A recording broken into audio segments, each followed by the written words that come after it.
Netflix time. Netflix and no chill. Yeah, what do we watch? Love and Monsters? Monsters in Love? Monster Problems. Oh my god. Can't even keep the title straight. So we watched Love and Monsters on Netflix. It reminds me of a song from Lana Del Rey called Gods and Monsters. I don't know if you've ever heard that song. I love that song, but anyways. In the land of gods and monsters. No, okay. Anyways, I love Lana. We watched this movie, Love and Monsters. It takes place in like this apocalyptic type of scenario where 95% of the world's population is gone because they've been murdered by themselves. Basically, no, these large bugs and lizards and such, which was preceded by an asteroid that was coming to Earth that humans decided to blow up with missiles, and the radiation caused this mutation, and then their whole world ended because they were being attacked by giant monsters. Yeah.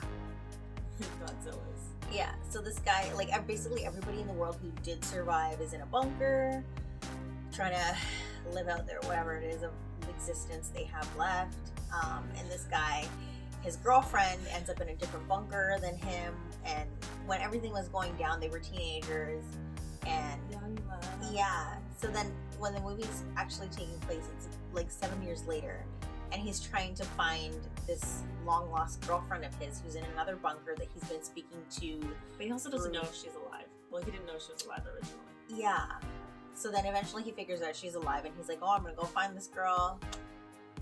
And this is where our adventure begins. Yeah. So, spoiler. He basically leaves his bunker to go on a quest, but he's obviously not the most well-rounded hunter. So it's not in his best interest to even leave the bunker because he freezes. Yeah, he has this like he has like severe anxiety and serious traumatic events. He just freezes like a statue. Also, his life in the bunker with his bunker family, he doesn't seem like he's contributing a whole lot to everything that's going on. He makes the soup, and that's about it. But then even at one point when the guy was like, "You're needed in the bunker," and he's like, "No, I'm." It's like, for what? They're like, "You make good minestrone." So yeah, so he goes on his quest to go find her. In his quest, he ends up obviously running into different monsters, and then he runs into older guy and a younger girl who are so much fun, and they basically teach him about how to survive on the surface. Yeah. And he continues on with them for a while. Oh, he also finds a dog. Who doesn't want a puppy?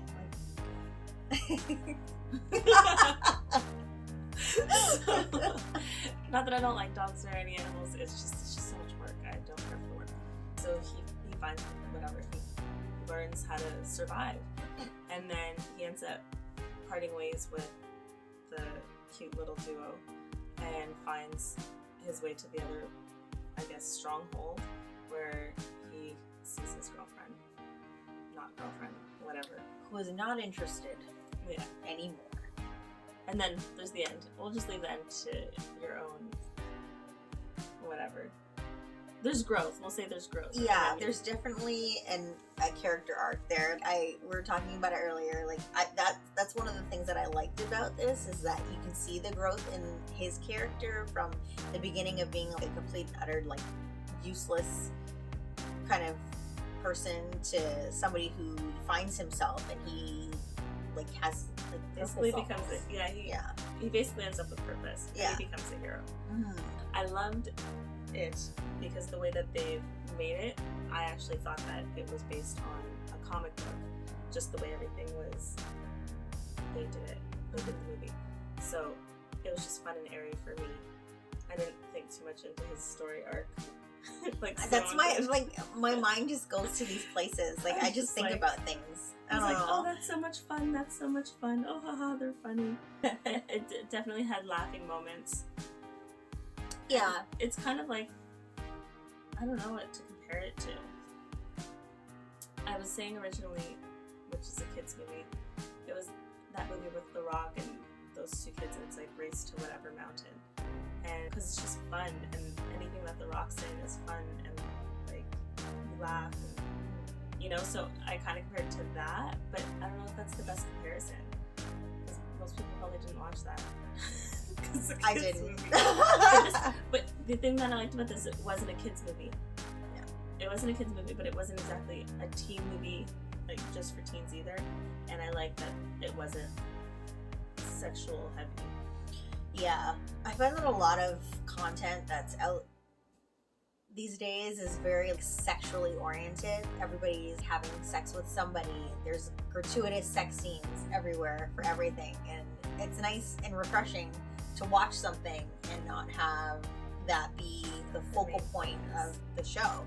And there was no like super sexy hero or super sexy character. The girlfriend, yeah, she's cute, but she wasn't like a sex symbol or anything. Yeah, she was just like a girl next door, like a cute girl next door. Which I feel like the way that they've set up this movie, I don't think it would have made any sense anyway. No. You know what I mean? Like, just how everything is and how their lives are. Like, I don't think the way that they were living, anybody was, like, trying to be, like, a But think about, like, when sex symbol. Like, you watch, like, Mad Max, or you watch A Walking Dead. Like, yeah, they're all in tatters, but usually their outfits are pretty cool, or, like, you know what I mean? Like, there's always something, you know, or this girl still has her boobs out. It's like, where the hell did you even find a bra that still works? There were no boobs to be found in this movie, which is great. That's what I'm saying. Like, it was just all around, like, even though they were all mashed up, it was believably mashed up. Mm-hmm. Right? Yeah. You could tell that they were going through an apocalypse of sorts. Post-apocalyptic life. Mm-hmm. Yeah. That was hard to get out. Too many weird syllables. What do you think your favorite moment was? I can't believe we're even getting to think this.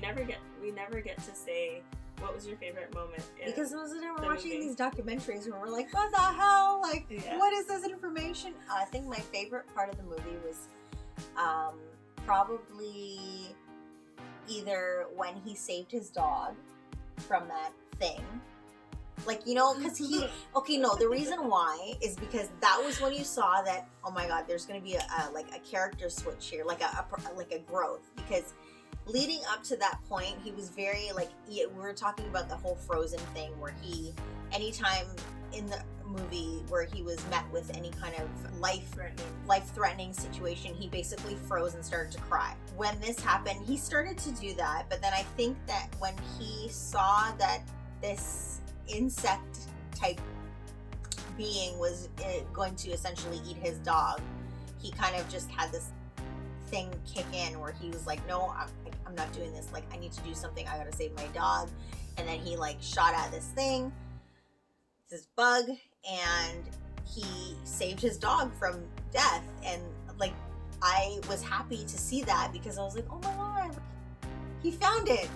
His little spark. It wasn't it wasn't just because of the dog. I mean, the dog was cute, but it was because of the spark, the life spark that I got from that. Mm-hmm. I don't know why I get so like deep about shit. I know. I can't not. Like, I don't. I'm like, oh, it's so light and airy. Simone's like digging deep. Like, you're like core themes. Yeah, when people like read poems, I'm like English class between the lines, and I was like, maybe the poem's just saying the sky's blue, and Simone's like, no, it said it's aquamarine. Didn't you read that between the lines? It said the sky is blue. Weird. It is a metaphor for what is actually going on in his head at the moment in time. Oh my god. No, it was good. But I think my favorite would be, I guess it was more a character than the part, because it was everything she did was similar. But the little girl, because she was just so mean to him, it was so good. I think I just like mean sarcasm. You like spunky little kids. Yeah. Yeah. And so she was probably like my favorite. Probably why Winnie's your bestie. My daughter. Possibly. Yeah. But yeah, that little girl. And at the end, you get to see them like at the very, very end. And it kind of sets it up where it could have a sequel. And obviously the first thing I did was like, oh, let's see if there's a sequel, because I really want more of that little girl. Like, I feel like I wish there was more of her and the old guy. Yeah. They were so good. That part, I was hoping they would make it to the end. Not that they died or anything, but I hope like you were hoping they would have followed him to his destination. Story. Yeah. Yeah. But obviously they didn't. So, but they left it open-ended. So hopefully enough of us watch it on Netflix to get a season 2. I mean, a part 2. Part 2, yeah. I'm like season 2, like it's a show. It's a movie, guys. That was the other reason why I was hoping it was a comic, because if it was a comic and it like continued on, then it'd be more likely that they would sign on for more. Yeah. But because it was just made up, which never happens nowadays, yeah, they might not. I mean, who's to say? It's the most disappointing thing when you think that there's going to be another movie or episode or season for anything, and then it's like canceled. It's like the Chilling Adventures of Sabrina, and it mind you, I started watching it and was like, this is the worst acting, and then it continued on and I couldn't stop watching it. And there was just something about it that made me continue, and then you kind of get invested in the characters. Yeah. And then it makes it to season 3 or 4 or whatever, and then they're like, oh, we're just gonna finish it, we're ending it at season 4, and it's like, really? It's actually a pretty good show, and you only have, I think, like 8 episodes per season. They don't have that many episodes per season. Mm-hmm. So to end it so soon, I don't know. I still haven't watched the last season because I'm sad, and I get like that. If I know it's the last season, I can't watch until like I'm emotionally ready to like say goodbye to these characters. Yeah. I have a few shows right now that are still sitting, like Superstore. I'm waiting for the last season to come on Netflix before I can watch the last season that's on Netflix. Oh, I finished because there's that. still the one season. Yeah. The finale. So yeah. You think it's a watch? I think so. Like, it's definitely like it's a feel good movie. Like I was saying earlier in the beginning, I don't know, it was probably, I don't know if it was a combination of like the slow start of the movie, but also I was a little fatigued at the time when I was trying to watch it. So there was a moment in the first, like, I would say like 20 minutes of the movie where I may or may not have fallen asleep. I don't know. I just remember watching, and then all of a sudden I was like that jolt awake, and I was like, oh, did I just fall asleep? But then after that, like things started to happen, and I was invested in this show after watching that part. But yeah, definitely a watch. It's a feel-good movie. Like I said, I'm all about that whole character arc thing. I enjoyed it in the end. What about you? It was just fun. Yeah. And I think especially like going through pandemic and everything, just have something that's light and airy and not too deep into anything. And, you know, you're not crying. Well, I think I probably cried at some point. There's always, probably like with the parents, with the parents, and the robot. There was a part where he talks to this robot, and that's when I cried. Do you remember the robot? I do remember the robot. It didn't bring me to tears. She's gonna cry over the dog, obviously. I didn't even cry over the dog. Oh. I didn't cry over anything. But you got all in your feels about the dog. Yeah, because I thought the dog was cute. I love dogs. Anyways. The robot got me. So yeah, I would say watch, because you feel good about it by the end. And I think we need more of that right now. Definitely distraction from this worldwide pandemic that everybody seems to be going through still. Yeah, we talked about a different apocalypse. Not this one. So sad. Anyways, let us know what you think in the comments. Definitely, if you haven't gone to watch, go watch. And if you have, let us know how you feel about it. And yeah, thanks for watching. Bye. Bye.